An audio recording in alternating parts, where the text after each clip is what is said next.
1 Corinthians chapter 2. You'll remember, friends, that when I first came to you to let you in on God's master stroke, I didn't try to impress you with polished speeches and the latest philosophy. I deliberately kept it plain and simple. First, Jesus and who he is, then Jesus and what he did, Jesus crucified. I was unsure of how to go about this, and I felt totally inadequate. I was scared to death, if you want the truth of it, and so nothing I said could have impressed you or anyone else, but the message came through anyway. God's Spirit and God's power did it, which made it clear that your life of faith is a response to God's power, not to some fancy mental or emotional footwork by me or anyone else. We, of course, have plenty of wisdom to pass on to you once you get on your feet on some firm spiritual ground, but it's not popular wisdom, the fashionable wisdom of high-priced experts that will be out of date in a year or so. God's wisdom is something mysterious that goes deep into the interior of his purposes. You don't find it lying around on the surface. It's not the latest message, but more like the oldest. What God determined as the way to bring out his best in us long before we ever arrived on the scene.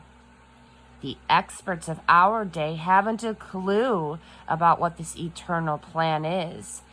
If they had, they wouldn't have killed the master of the God-designed life on a cross. That's why we have this scripture text. No one's ever seen or heard of anything like this. Never so much as imagined anything quite like it. What God has arranged for those who love him. But you've seen and heard it because God, by his Spirit, has brought it all out into the open before you.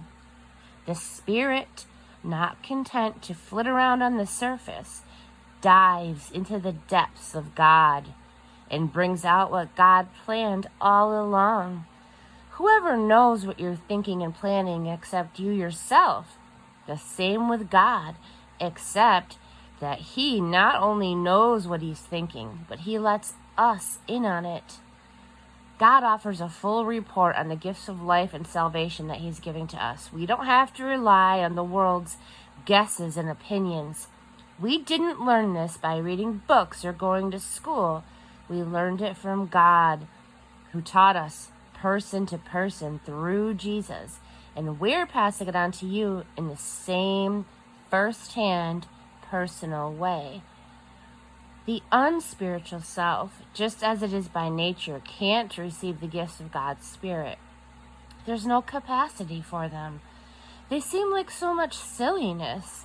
Spirit can be known only by Spirit.